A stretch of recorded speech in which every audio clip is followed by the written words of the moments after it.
He was unable to receive the gift of God's bounty and called a failure, but his true identity was a former hero with memories and powers of his previous life. The hero of this story sacrifices his own life for the sake of his people and makes a heartfelt request to the goddess at the moment of his reincarnation, causing her to get in tears. With one of the tear droplets falling from the goddess's eyes to the hero's hands, the hero is reincarnated as a blue-haired, filthy, rich snob named Alan. It has been 15 years since the hero has been living the life of a duke's eldest son, and just like any other noble prince, Alan too has been lazing around all of his life. Alan's younger brother in this life calls for him, telling him that their father has been waiting for their presence downstairs. So Alan hurries up and gets ready to go down with his brother, no questions asked whatsoever. And on their way downstairs he hears a lot about the current himself from his younger brother, like how he is a total shut-in garbage who never touches grass and always spends his day in bed living comfortably.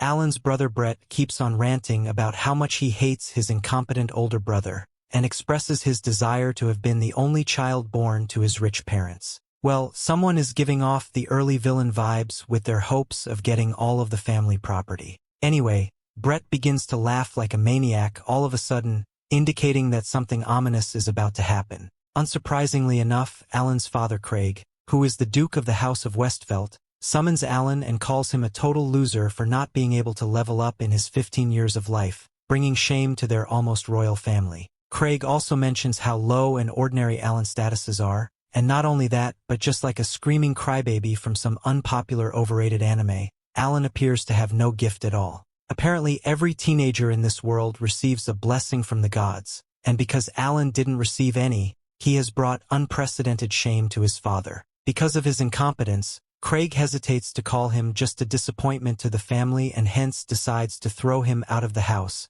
stripping him of his noble status. With that single command, Alan is kicked out of his noble family, but he doesn't get upset about it. Rather, he expresses his joy over it because he finally considers himself to be free. Alan first thanks his luck for not being stuck with this so-called red flag of a family for too long. Then he decides to begin looking for the peace he wanted so badly in his previous life when he was a restless hero, and accordingly he begins to follow a beautiful butterfly towards where it is flying. Shortly after, he finds himself on the outskirts of his ex-father's dukedom, and takes the decision to head to the borderlands of the territory. As he keeps on walking into the unknown, he finds himself fishing beside a river for food, hoping that he could live a simple, ordinary life like a commoner. After walking a few miles, Alan looks in the far distance from a small mountain peak and notices from that crazy amount of distance that a young female knight is being harassed by a regenerative demonic beast. The knight,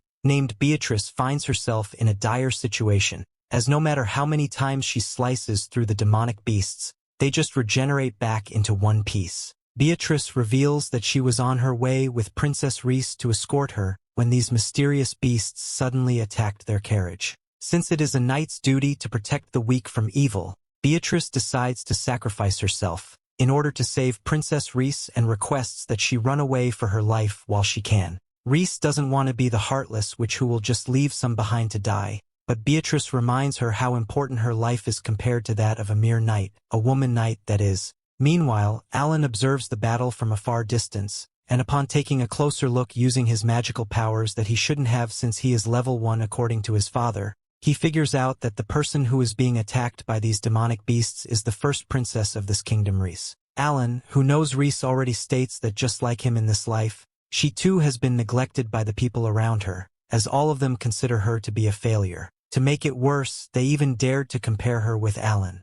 Reese always tolerated people criticizing her, but when they mocked Alan, she retaliated as she always considered Alan to be a praiseworthy man for some reason. So to repay Reese for her kindness towards him, Alan decides to use a bit of his powers for once, revealing that he still has all of his God-gifted powers from his previous life as a hero. But before he can reach the two girls, one of the demonic beasts lands a perfect hit on Beatrice and takes her down. At that very moment, Alan charges up his lightning speed, not copied from the Flash, and quite literally teleports in front of Reese, who has accepted her imminent death. Thankfully for her, Alan swiftly defeats all of the demonic beasts with one strike by attacking their mana cores, saving the day. He doesn't stop flexing his godly powers there. and he saves Beatrice from dying by using his healing light magic on her, restoring her wounded body in the blink of an eye. Reese asks Alan what type of sorcery he is using, but because he cannot simply tell them that he is just using the powers he inherited from his previous life, he goes with the lie that it is the blessing that he received from the gods recently. The two girls believe his lie and move on to the main topic, explaining what they are doing in the Borderlands. Apparently Reese received a divine revelation a few days ago, and heeding the revelation she was on her way to a village named Clume in these Borderlands. Because Alan has nothing better to do because he is now a family-less bum, he decides to go to the village where the two girls are heading and fix their carriage for them, using his healing light magic. On their way, he tells Reese how badly his father Craig has treated him, and hearing his sad story, she sympathizes with him. Sometimes later they reach Clume village, which they find to be suspiciously quiet. Beatrice notices that although there are so many houses in the village, none of the doors are open, prompting her to believe that no one lives here anymore. Reese assumes that the mysterious monsters from the Borderlands must have attacked the villagers and caused a ruin to the village. However, Alan believes otherwise, as he claims to have felt no sense of the presence of any monsters when he scanned the surrounding area using his presence detection magic. The group eventually finds a gathering of the villagers in front of a house on the far side of the village where an old man kicks out a girl who is flatter than the brains of flat earthers. Upon taking a proper look at the girl named Akira, who clearly has no melons and hence should not be considered a woman, Reese immediately recognizes her to be the light that she was told about in the revelation. Akira doesn't recognize who Reese is, so Reese reminds her of the day when they met at the royal capital and became so greatly acquainted that they even shared meals together. Akira apologizes for forgetting who Reese is and makes up with her, promising that she won't forget her existence again. Alan asks Reese what she meant earlier when she claimed that Akira is the light. To explain it, Beatrice first tells Alan about the special blessing called Braver, which grants its user the power of 1,000 warriors, making the bearer a hero.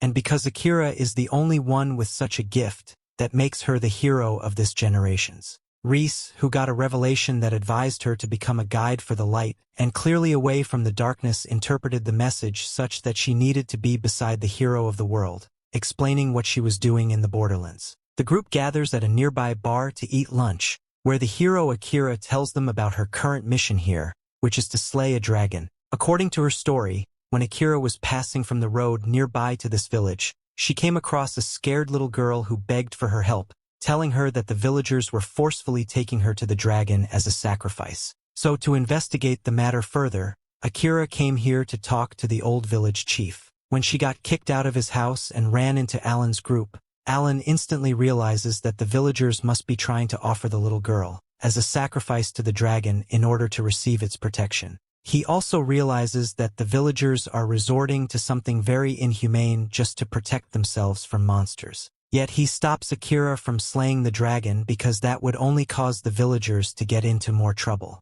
Still, Akira chooses to help the little girl instead of pleasing the heartless villagers and sets out to get her task over with. Reese and Beatrice also decide to help Akira accomplish her goal, so Alan decides to accompany them as well because, just like I said before, he has nothing better to do in his boring life. He explains it better himself, stating that he cannot live in peace knowing that his precious friends are in danger. In no time, the group reaches the mountain where the dragon supposedly resides, but before heading into battle, Akira stops them to have a strategic plan first. She sits down on the ground, prompting others to come up with ideas that will help them defeat the dragon. She presents everyone with her own idea, saying that she will be going to head for the peak of the mountain using the main road, while the other three will circle around from the backside to take the dragon by surprise. Alan offers to be on the front lines with Akira, as he knows that he is much stronger than her. However, Akira refuses to go with that idea because she knows that Alan will just solo the entire operation and take all of the fun for himself.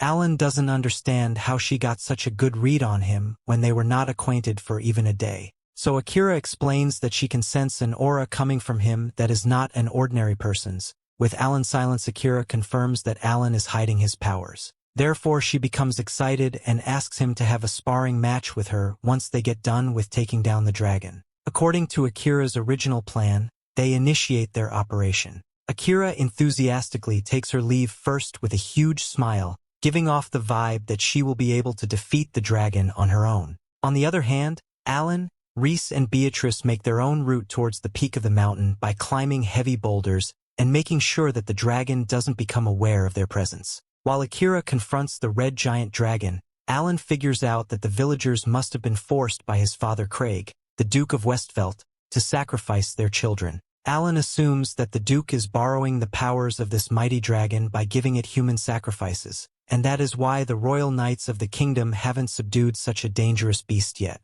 Akira begins the battle by using a brutal lightning strike spell on the dragon, which fails to make a single scratch on it, making her realize that defeating the dragon won't be an easy task. Moreover, she also discovers the little girl who she saved earlier to be laying nearby, making her realize that it was the dragon's cruel ploy all along to attract a strong prey to play with. However, the dragon becomes disappointed upon seeing how weak the hero Akira is, and finds it laughable that a weakling like her is considered to be a hero of this world. Akira accepts her death upon acknowledging the huge strength gap between them, but Alan doesn't let her die at the hands of the poorly drawn dragon, knocking it down with one small slash, showing how easy it is for him. Using his ultimate skill, the end of the world, Alan charges towards the dragon, which is supposedly the closest being to God, and stabs right through its mana core, putting an end to its immortal life immediately. As their battle ends, the dull blade of Alan breaks apart, as does the dream of living a peaceful life. But he accepts it for now because he now has friends who care for him, not only because of his strength. And with that, we have come to the end of this part.